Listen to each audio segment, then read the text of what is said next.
Is there space in your house? Is your husband single? Can I come to your... As in all those comments, it doesn't make sense. Ọkọ yín bá wá fẹ́ ìyàwó lé yín kọ́. Ọkọ mi ò lè fẹ́ ìyàwó lé yín. Kí ni ó fún yín ní ìdánilójú? Kò lè possible. Nígbà tẹ́ kúrò Jenifas Dairy, ṣé a máa sọ wípé ó ní nǹkan kan tí ó ṣe yín lójoojú ọkàn? I really miss Aunty Funke. What covers everything is to call her, you know, a mother. Oríṣiríṣi obìnrin ló wà. But some women are not mothers, if you know what I mean. Kò ṣe gbogbo àwọn obìnrin ni ìyá. Yes. Kò ṣe gbogbo àwọn obìnrin lábíamọ. Yeah, that's what I'm looking for. Abíamọ anymore. Be strict with you, tell you the honest truth, chastise you, be angry with you. Ìgbà kan ẹ jáde wá torí fúnra ara yín lẹ jáde wá ti gbangba pé daughter of Zion. How are you people doing it? Báwo lè ṣe ń ṣe? Nítorí n tó fẹ́ jẹun, kì í jẹ̀bà, kì í jàmàlà, wọ́n gbé lọ car wash, inú yàrá náà ní car wash. Ṣé lóòótọ́ ló mú yín gbogbo ń bò pé ìkí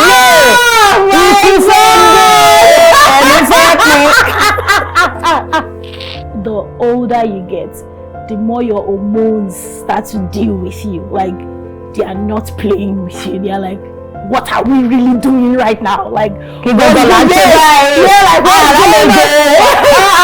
going on here? So, but when you now start getting older, you're like, oh my God, what's really happening? It's like your body is fighting you. It's like, hello. Being your confession, ọmọ dáadáa kò easy. Torí ọkùnrin pọ̀ ń ta. Ọkùnrin pọ̀ ń ta. Nítorí lẹ́yìn ìfọ́nrán yìí, lẹ́yìn fídíò yìí, ṣé wọ́n gbá rọ́ṣù wọlé?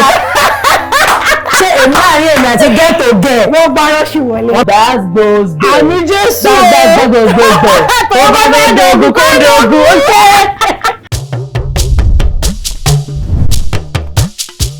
Ètò ńlá ti dé, ètò bàbá ètò Oyinmomo. Ètò ńlá ti dé, ètò bàbá ètò sẹ́ Oyinmomo. Ẹ pè é kí n gbọ́ná Oyinmomo, Oyinmomo, Oyinmomo, Oyinmomo. Ẹ pè é kí n túbọ̀ Oyinmomo, Oyinmomo, Oyinmomo, Oyinmomo. Ẹ káàbọ̀ padà sórí ètò wa fún gbogbo ẹ̀yin olólùfẹ́ Oyinmomo. Ẹ bá mi wá nǹkan fìdílé torí àlejò wa ti wà ń kalẹ̀ lórí ètò lẹ́ni láàrin àwọn ọ̀dọ́, láàrin àwọn ọ̀dọ́mọbìnrin, àwọn ọ̀ṣọ́rọ̀ lọ́mọge, àwọn sweet baby girls, àwọn Lagos baby girls tí wọ́n ń ṣiṣẹ́, tí wọ́n dúró lórí iṣẹ́ wọn, tí iṣẹ́ wọn ò dẹ̀ bàjẹ́, tí ilé náà ò dàrú, tí wọn ò dẹ̀ bara wọn jẹ́. Ẹbí mi pé ta ni mo ń sọ? Ṣé mọ Julie? Ẹ mọ Juliana Olayode? Ẹ lè mọ Juliana. TOYO baby ICU lẹ máa mọ̀. TOYO baby ICU, ọba ń kí ẹ ICU. TOYO baby bó o ní ṣe wà dáadáa. Mo wà dáadáa, ẹ ṣé. Ẹ kọ́kọ́ bá mi káwọn olólùfẹ́ yín wọ́n ti ń retí yín. Ẹ ṣé o, ẹ̀yin olólùfẹ́ mi. Ẹ kú wetin I go talk now. Ẹ kú 2 years, ẹ kú 3 years, ẹ kú dédé àsìkò ẹ kú olóò. Bẹ́ẹ̀ ni mo ti rántí sí. Ẹ ṣé ẹ̀yin olólùfẹ́ mi, ẹ kú dédé àsìkò yìí. Ẹ fi jókòó, kẹ́ fìdílé nǹkan, kẹ́ wá wò wá, kẹ́ bá wa ká lọ. Ẹ ṣé. Wonderful. Marvelous. Yorùbá lẹ sọ bí ye.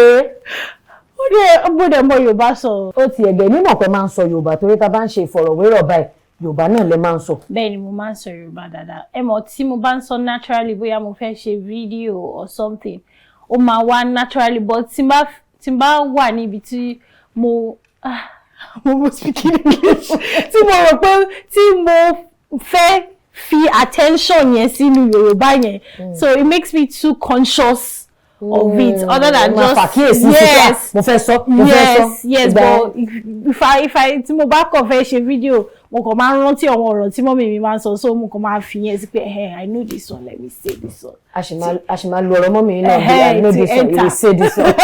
Ó máa wọlé. Ó dà TOYO baby, ó ti tóbi ijọ́ mẹ́ta kan tá a ti ń rí yín. Tàbá ní kàkà ní méjì mẹ́ta ó ti lé lọ́dún 5 tẹ́ ti darapọ̀ mọ́ iṣẹ́ àgbéléwò.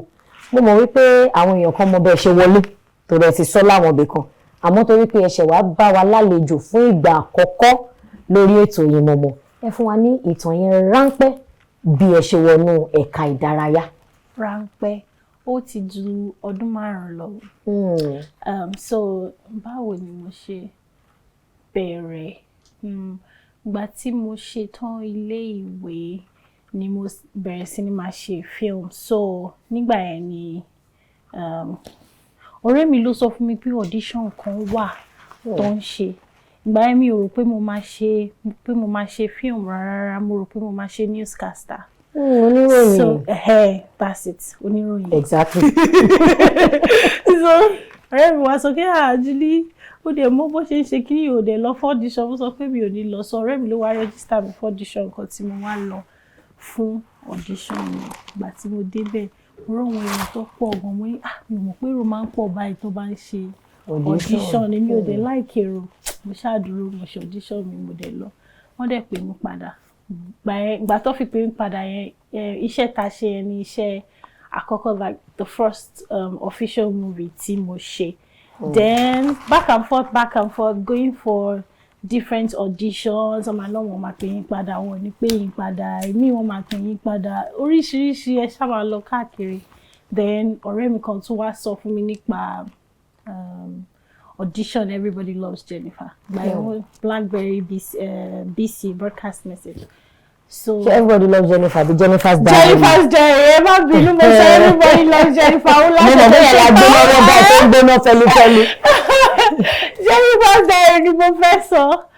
So nígbà tó sọ fún mi, mo ní mi ò lọ fún audition mo torí at this point ó ti sú mi, mo ti lọ fún a lot of other auditions tí wọ́n máa sọ pé wọ́n máa pè wá padà, wọ́n dẹ̀ ní pè wá padà. In fact, I tried my hands on other things. Mo try àti ṣe costume, mo try àti ṣe makeup náà, all those things. So mo ṣáà lọ fún audition ilé. Èrò tó pọ̀, èrò pọ̀ gan, mi ò rí irú èrò yẹn rí. But mo dúró torí mọ́ mi sọ pé mi ò gbọ́dọ̀ wálé tí màá ti ṣe audition. So mo wá dúró bó ṣe audition yẹn àti Funke wà ń bẹ lọ́jọ́ yẹn, a ṣe audition. A ṣe ta lákọ̀ọ́kọ́, a ṣe ti kejì, a ṣe I think we did like 3 or 4. I don't remember vividly now. But bí mo ṣe bẹ̀rẹ̀ sí ní máa ṣe bí wọ́n ṣe pè mí padà nìyẹn pé pé mo máa wà nínú Jenifas Dairy. No, the last audition ni àti Funke wá sọ fún mi pé mo máa wà nínú Jenifas Dairy. Mi ò believe it, inú mi dùn lọ́jọ́ yẹn, inú mọ́mì mi dùn gbà tí mo sọ fún wọn. Everybody was so happy for me. So I think that's how I started doing like films. I was like, okay, yeah, I'm doing this. Yeah, ìbẹ̀rẹ̀ ló fún yín ní ìgboyà pé iṣẹ́ mi rèé. Yes, so yeah, mo dẹ̀ bẹ̀rẹ̀ cinema ṣe iṣẹ́ òṣèré. Òṣèré eré àgbéléwò. Yes, I almost said orí ìtàgé. Ìtàgé náà stage ló ṣe ìtàgé. Mo ti ṣe ìtàgé but not a lot of ìtàgé ṣá. But like mo ti ṣe I think like 2 or 3.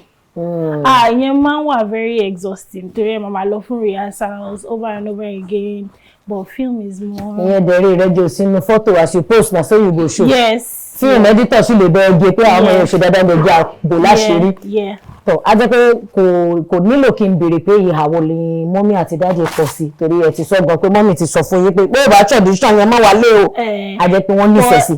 But dáàdì mi wọ́n really fọwọ́ sí ní at the beginning. Nígbà tẹ́ bẹ̀rẹ̀. Yes, ìgbà tí mo bẹ̀rẹ̀ wọ́n fọwọ́ sí, wọ́n sọ pé mo fẹ́ kí n ṣe fíìmù àwọn onífíìmù àwọn láìkí gbogbo nǹkan tó máa ń kà nípa àwọn onífíìmù nínú news gbogbo kiri yẹn, so wọ́n sọ pé kí n má ṣe, but wọ́n mi ṣáà sọ pé kò kí n má lọ. So and also it was easy for me because mommy àti daddy mi gbà yẹn wọn kì í gbé papọ̀. Okay. So it was more of phone conversations with my dad, but I was with my mom. So mo lè easily get away with it because daddy ò sí tòsí ọ̀rí. So until tó wá rí mi lórí TV, but ọjọ́ tó rí mi lórí TV wọ́n gbàgbé gbogbo nǹkan tó sọ, wọ́n sọ pé kí ló dé tí mo ṣe ṣe. Oh, you did well, àwọn ọ̀rẹ́ mi wọ́n pè mí. Oh, nice. Yeah. a jẹ́ pé ìyá lára ọmọ púpọ̀ ni ìyá ń ṣe lára ọmọ torí tí ò bá ń ṣe mọ́mì tó gbárùkù tì yín ẹ̀rọ gan lè má lè tọ̀ ẹ wá jẹ́ ká wò ọ̀dọ̀ Funke Akindele láti mọ̀ yín dáadáa níbi tẹ́ ti gborúkọ TOYO BABY Aishu Ọbántúndé Aishu tẹ́ bá máa ṣàpèjúwe Funke Akindele gẹ́gẹ́ bí èèyàn kan kí lẹ máa sọ nípa àwọn ṣókí. Ṣókí báwo ni mo ṣe lè ṣàpèjúwe wọn tó wà what covers everything is to call her, you know, a mother. Again, because oríṣiríṣi obìnrin ló wà, but some women are not mothers, if you know what I mean. Kò ṣe gbogbo àwọn obìnrin ni ìyá. Yes. Kò ṣe gbogbo àwọn obìnrin lábíamọ. Yeah, that's what I'm looking for, abíamọ anymore. So because for you to be a mother, it takes so many things. I mean, a mother would be strict with you, tell you the honest truth, chastise you, be angry with you, pull you closer, and all of that. Push you beyond your limits, encourage you and make you see that you can do this thing and go for it and stuff like that.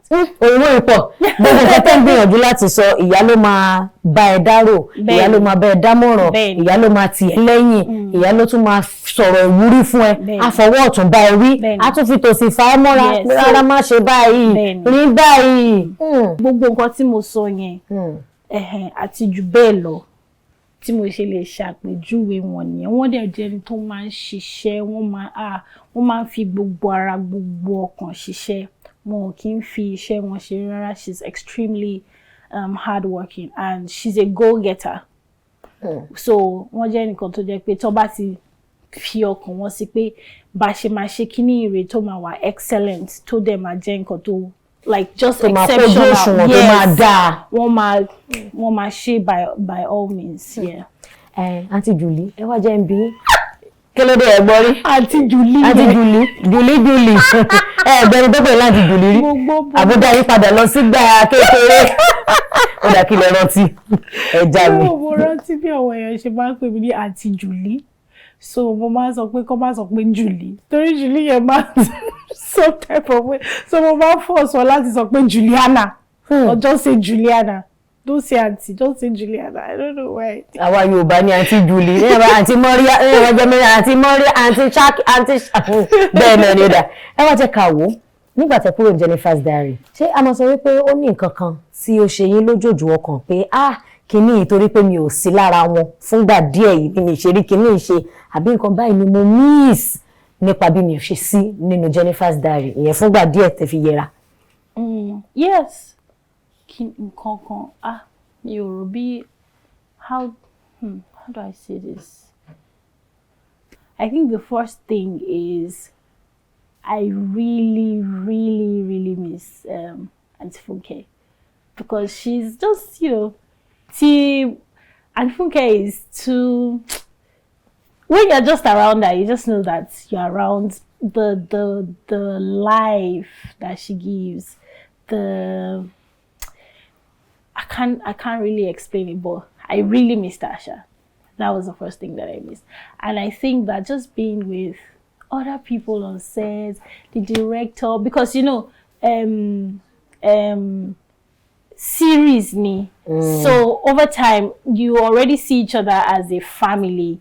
So you just really miss that family that you feel like ìbáṣepọ̀ tó máa wà láàrin pé ẹ ti jọ wà fún oṣù díẹ̀ oṣù mẹ́ta mẹ́rin tẹ́jọ́ ń ṣiṣẹ́. So you really miss the family. I think that's just essentially the family. Ó dà ìgbà kan ẹ jáde wá torí fúnra ara yín lẹ jáde wá ti gbangba pé daughter of Zion, how are you people doing it? Báwo lè ṣe ń ṣe nítorí tó fẹ́ jẹun kì í jẹ̀bà kì í jàmàlà wọn ègbè lọ car wash inú yàrá náà ní car wash. Ṣé lóòótọ́ ló mú yín gbogbo ń gbò pé ìtì Sunday ẹ̀mí fẹ́ pín. Okay. Daughter of Zion. Ó lè kò easy. No. Oh my God, that video cracks me up till today. Even me, it's about to lot to Juliana. Video, I mean, like it's just the reality that hits that this thing is actually not easy. Like he's not an easy, when I feel like what a lot of women, I feel so terrible I'm speaking English. It's just because I don't know how to say these things in Yoruba. When there's so much that we don't really talk about as women, even though we talk about, yes, one of those things that I think that a lot of women don't talk about, or maybe I didn't know, probably because of the women, you know, that surrounded me. I didn't know that. Looks like the older you get, the more your hormones start to deal with you. Like they are not playing with you. They are like, what are we really doing right now? Like, what's going on here? So they disturb you. So, you know, when you are younger, you just like, I can get through this. I can do this. Yeah. Oh, let's go. I can do it. When the pressure is getting worse. That's it. Yeah. So, but when you now start getting older, you're like, oh my God, what's really happening? It's like your body is fighting you. It's like, hello. So it was out of that. I was just that's why I just did that video that I did laughing. So ọjọ́ yẹn nǹkan tó fi mú mi ṣe video tí mo ṣe nìyẹn, so that mo lè also to create some sort of awareness that, you know, like choosing to be on a purity journey ní jẹ́ nǹkan tó máa wà easy all the way, tó máa rọrùn all the way, but so it's ẹni láti máa wà conscious all the time. Like it's a conscious decision to do it, to also let people know that the journey, what's the word now? Kò ní rọrùn all the time. So that's why you have to constantly remind yourself, why am I doing this? Am I trying to be a good girl? Is it because I want people to think, oh, this girl is such a good girl? Or she torí kan when you ma sọ pé ọmọ dáadáa ni, ayé ìgbà kan ma sọ pé o tí, I think my mom always tell me that story, like tí obìnrin bá ti marry, àbí tó bá ti lọ lé ọkọ fún ní aṣọ funfun tó láti mọ̀ bóyá ó wà nílé tó wọ́n bá nílé. But these days nobody really even cares. So like these days. Wọ́n fi ń bá yàn nílé.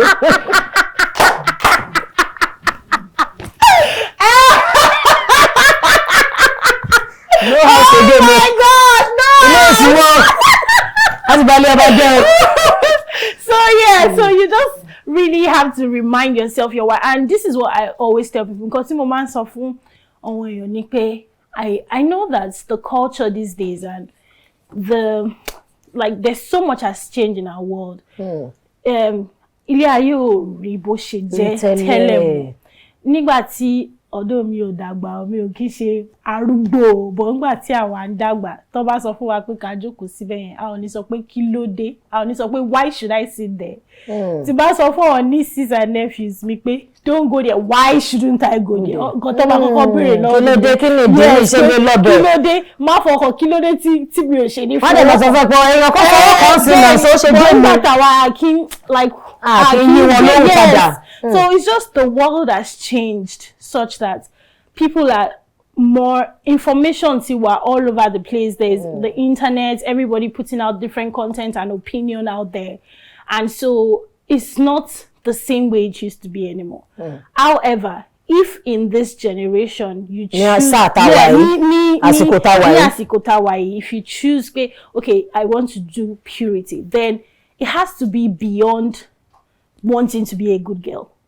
So that's why I always tell people that pé èèyàn kan fẹ́ ṣe ọmọ dáadáa kò easy, torí ọkùnrin pọ̀ ń ta. Ọkùnrin pọ̀ ń ta. Nítorí lẹ́yìn fọ́nrán yìí, lẹ́yìn fídíò yìí, ṣé wọ́n gbá rọ́ṣù wọlé?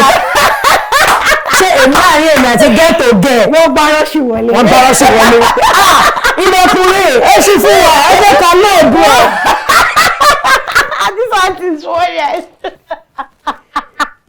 wọ́n gbá ló ṣì wọlé. But when you tẹ́ bá ti rántí pé, I think let me speak for myself personally. I think for me personally, it's essentially because of my relationship with God, because of my faith. That's it.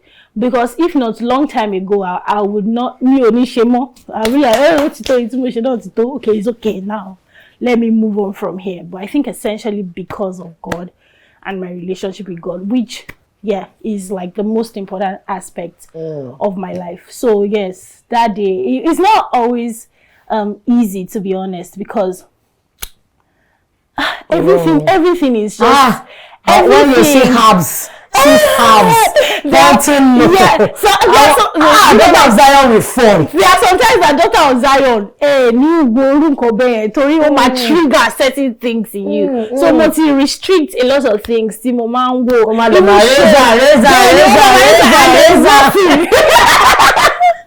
even Netflix, all our shows continue. Okay, lórí Netflix, lórí internet. Timba, ngba mi teba Instagram only suggest different content. So tó bá ti suggest content to me you like, so we I don't want this content. So my block don't show me again. So it has to be an intentional thing if you really want to do this. So wà lórí ìlànà yìí. Bẹ́ẹ̀ni. Bó ṣe wà yẹn ni. Kí Ọlọ́run kó túnbọ̀ máa, I won't say Ọlọ́run túnbọ̀ máa ràn mí lọ́wọ́. I think like that's ultimately just it. Ìgbà wo wá fẹ́ ṣí gate, ṣé tọ́nkú bá dé officially? Tá bá ti marry kò tẹ́ ń ṣe tọ́nkú bá ti dé, tá bá ti marry officially. Gate máa wá ṣí torí nǹkan tó lọ́n sọ nìyẹn. Àwa di ilẹ̀kùn ayọ̀ tọ́ta ṣe báwọn tí yó. Inú marriage ni wọ́n ti ṣí.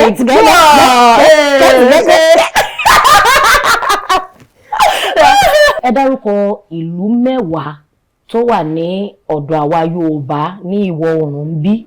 Ìlú mẹ́wàá wo ló jẹ́ ìlú Yorùbá tẹ́ mọ̀? Ìlú or state? Ìlú mi ní ìpínlẹ̀. My God! Ìlú. It is finished. Ó ti parí. Ìlú. Ilé Ifẹ̀. Ilé Ifẹ̀. Ògbómọ̀ṣọ́. Ẹ gbóhùn sókè. Abẹ́òkúta ó di mẹ́ta. Owódé Yewa ó di mẹ́rin. Ẹ dúró, mo ń bọ̀. Mo jókòó ni. Ìfọ̀yíntẹ̀dù ó di márùn-ún. Mélòó ni mo máa dá? Mẹ́wàá ó kù márùn-ún. Ẹ ti gba 5/10. Ẹ ti wá bí C5 C6 báyìí. Ìkòròdú ìlú náà ni a fún yín ó di mẹ́fà. Ẹ̀pẹ́ ó di méje.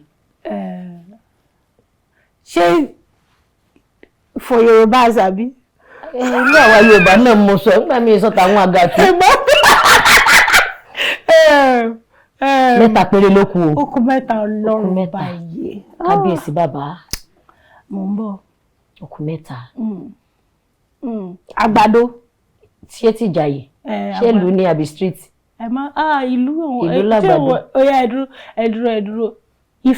Ifọ̀ ó di mẹ́jọ. Mélòó ló kù? Ó kù méjì péré. Mo gbọ́dọ̀ gba gbogbo ẹ̀. Ó kù méjì. Ẹ gbìyànjú.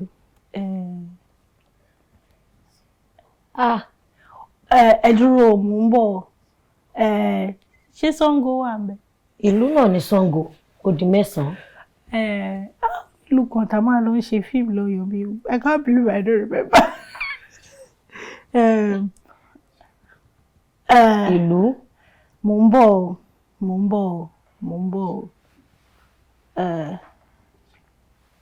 Ajá. Ẹ dúró.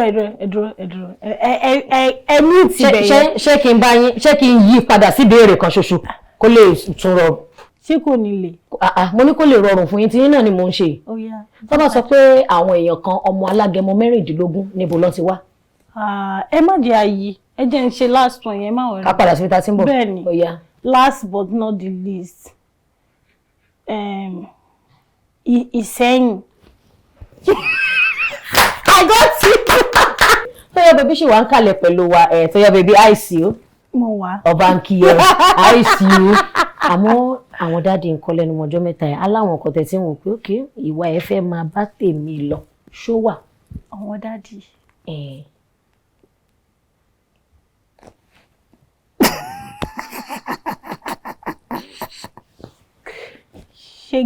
ṣé mo lè má dáhùn. ṣé lè má dáhùn. kò wù yín kẹ́ ẹ dáhùn. ṣé mo lè sọ pé mo skip question. Next. Yẹ sọ pé next. Okay, ẹ jẹ́ aṣọ síwájú. So ó ti yé yín, ẹ má jẹ́ ká fàágùn. Ó dà lẹ́nu ọjọ́ mẹ́ta ìtẹ́ tuntun bá àǹtí Funke ṣe. Kí ni ká máa retí látọ̀dọ̀ yín ṣe personal production torí mo mọ̀ pé gẹ́gẹ́ bẹ́ ṣe sọ pé irú àwọn abiyamọ tán máa ń tí ọmọ lẹ́yìn tí wọn kì í jẹ́ kójú tí ọmọ ni wọ́n jẹ́. Ṣé ẹ máa produce láìpẹ́ iṣẹ́ ti produce ìkan rí ibolẹ́dé dúró lórí production àbí acting nìkan lè ṣì gbé lọ́wọ́? Okay, so mo ti produce film kan rí but kò jáde. Editor ló. Ayọ̀ ló yẹ ká ṣépè fún àbí àwọn editor ló bà gbogbo ẹ̀ jẹ́. That was like, so I think torí mo wá ní experience here, it just sort of like soiled my experience. Yes. Nǹkan tẹ́ ti rò jẹ́. Ẹ mọ̀ téèyàn bá náwó tẹ́ wá ṣe nǹkan tẹ́ wá ń wò pé fíìmù yìí ó máa jáde but ẹ ti sọ fún gbogbo everybody pé mo ṣe fíìmù ó máa tó jáde. Editor ó sọ pé kíní kan ṣe drive or something. Hard drive yẹn. So that's how we just lost everything. Ayé bá dẹ̀ fẹ́ mú yẹn bí hard drive ló ti ń bẹ̀rẹ̀. Táyé bá fẹ́ mú yẹn bí hard drive ló ti kankan ṣàgbàpọ̀. So but yeah, I really look forward to doing, movies, producing, acting, and if God wills, tí mo bá tún lọ sí school again, mo lè tún lọ ṣe directing, mo tún lọ lè learn directing. Wọ́n ní pé like we should never stop learning. lè dákun àti máa kẹ́kọ̀ọ́. I mean, and you already have such a role model that has set a lot of like standards and all for you. It's not like you want to copy and paste, but it's just shows you what is possible. So you just want to emulate the good things that you see that is possible. A rí pé lára àwọn kòríkòsùn yín nínú wọn arímọ bí n pé Tọ́pẹ́ Àrẹ̀mú ṣe ẹ sì jọ ń ṣe ibo báwo lẹ ṣe bẹ̀rẹ̀ ọ̀rẹ́? Mo ibi tí mo ti pàdé okay, yes, ibi tí mo ti kọ́kọ́ pàdé there was ìgbà kan wà tí àǹtí Tóyìn mo rò bó fẹ́ ṣe series kan or something. Mo rántí dáadáa mo bóyá series ni àbí movie. So mo náà wà lára àwọn casting. So ibi tí a ti kọ́kọ́ pàdé nìyẹn. Tí ọ̀rọ̀ wa ti wọ̀ àbí?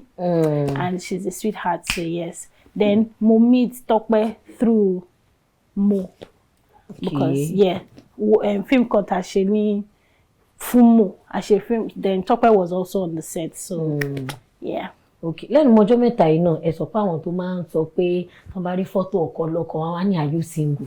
Pé sorry your husband single. Ẹni kò dáa kò tọ́. Kò dáa. Àmọ́ èmi lérògbà tèmi o. Ẹ sọ tí. Mo ń wò pé ṣé wọ́n fẹ́ máa káàkiri cruise ní bá ṣe máa ń sọ àbáwọn kankan wà tí ò dá táwọn èèyàn rí ẹni pàkíyèsí wọn sí pé kò máa dà. Ẹ mọ̀ pé mo notice pé gbogbo àwọn torí nínú comments tí mo kà lórí post yẹn mo notice pé gbogbo àwọn ẹni tó ń sọ pé cruise ni most of them are single. Right? You don't have a wife or husband. A wà ní generation tó jẹ́ pé instead tá bá sọ pé kíní yìí dá instead kí sọ pé kíní yìí dá máa sọ pé bad as if I tell you say this thing bad that means you know say e good. But sometimes we need to also watch the words that we use even if we are catching cruise. So mo notice kíní yẹn pé ó ti ń fẹ́ máa wà very rampant ó ti ń pọ̀ jù and bad ẹ̀ ṣe máa normalize nǹkan kò jù bẹ́ẹ̀ náà lọ téèyàn méjì mẹ́ta mẹ́rin márùn-ún or number of people say it, then it becomes normal for us to start saying it. But what is wrong with kenyan rí ọkọ àti ìyàwó kẹ́ sọ pé this is so cute, oh my god, you look good together. Which one is there space in your house? Is your husband single?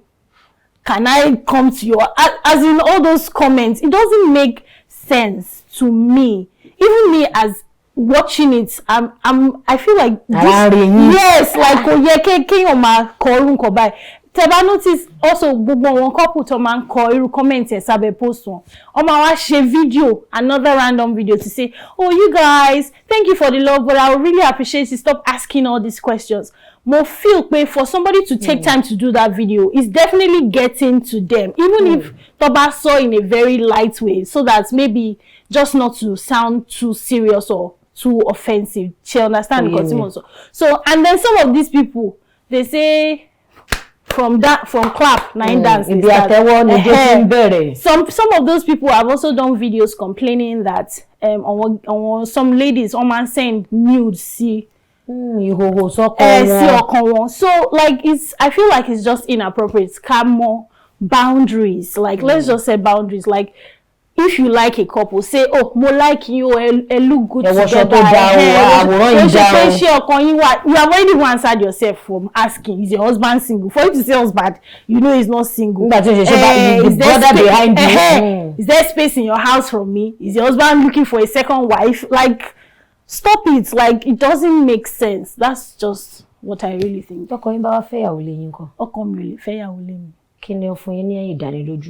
Possible. But it's iloko. Kò ní ṣẹlẹ̀ pé ọkọ mi á fẹ́yàwó lé mi. Ó dá mi lójú. Ó dá yín lójú. Kí làwọn ẹ̀rí àrídájú tẹ̀lé ní láti sọ pé kò lè ṣe? Nítorí tí Ọlọ́run bá ti sọ ọ̀rọ̀ rẹ̀ kì í yẹ̀. Àkíkà. Also, the reason I don't even like polygamy is because I come from polygamy and I know how polygamy can be.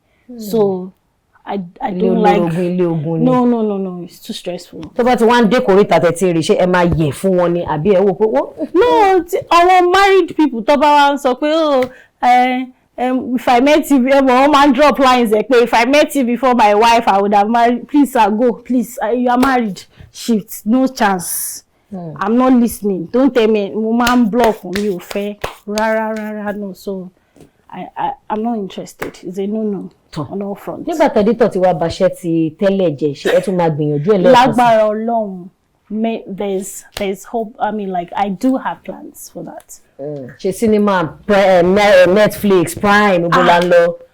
Èèyàn máa dàgbà sókè, àbí how they always say that. Èèyàn máa ń dàgbà sókè náà. So, as God helps us. Okay, ẹ jẹ́ kí wọ́n béèrè lákòótán pátápátá. Ọjọ́ wo ni inú yín dùn jù? Látijọ́ tẹ́ ti jẹ́ òṣèré eré àgbéléwò, kí ló ṣẹlẹ̀ sí yín jọ́ yẹn? Wow. Ọjọ́ wo ni inú mi dùn jù? I think it was ọjọ́ kan tí I think I can't remember where I was exactly. Níbi tí mo wà gangan. But a woman obìnrin kan wá bá mi. Obìnrin yẹn àti ọmọ wá bá mi.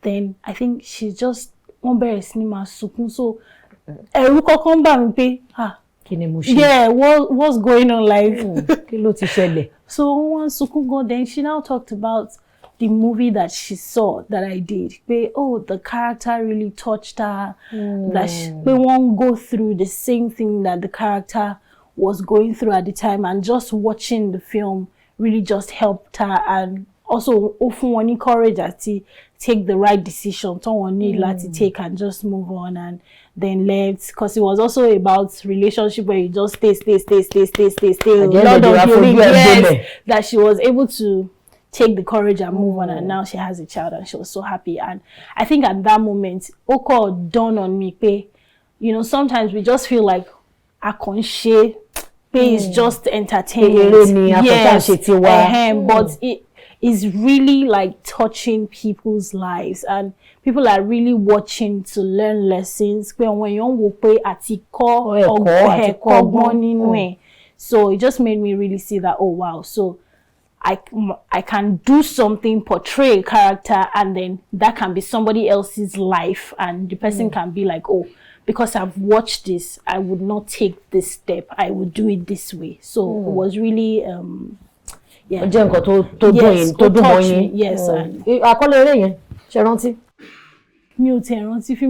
yes. Several of those characters, but it was a while ago. I can't remember the title of the movie, to be honest. Láti ọ̀dọ̀ aláṣẹ àtolùdarí iléeṣẹ́ AK Media Concept.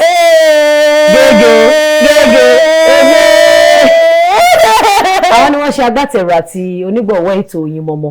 Wọ́n ní àwọn mọ̀ pé ẹ̀bùn yìí kéré púpọ̀ àmọ́ ìfẹ́ tẹ́ fi wá síbí báyìí òun náà ni kẹ́ fi bá wa gbà á. ẹ ṣé o mo dúpẹ́ o gbogbo Juliana, can you be serious?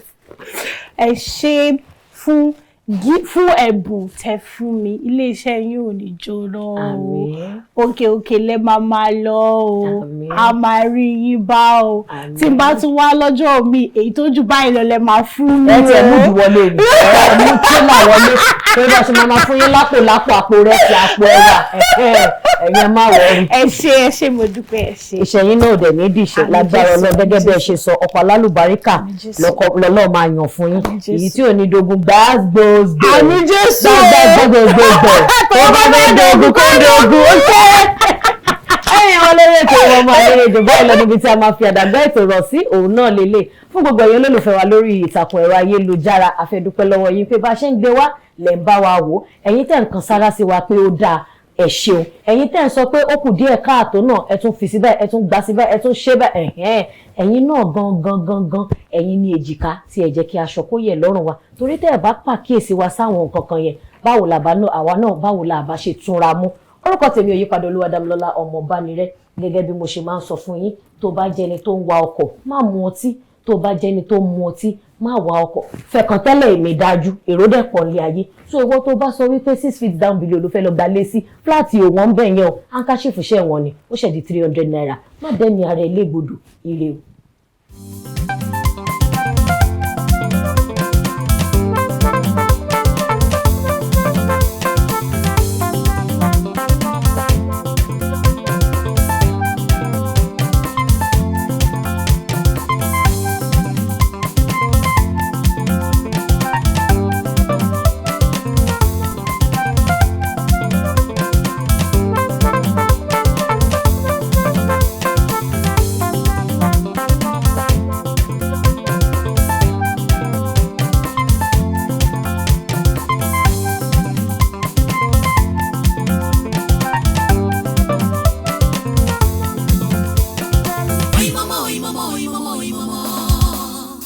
Oyinmomo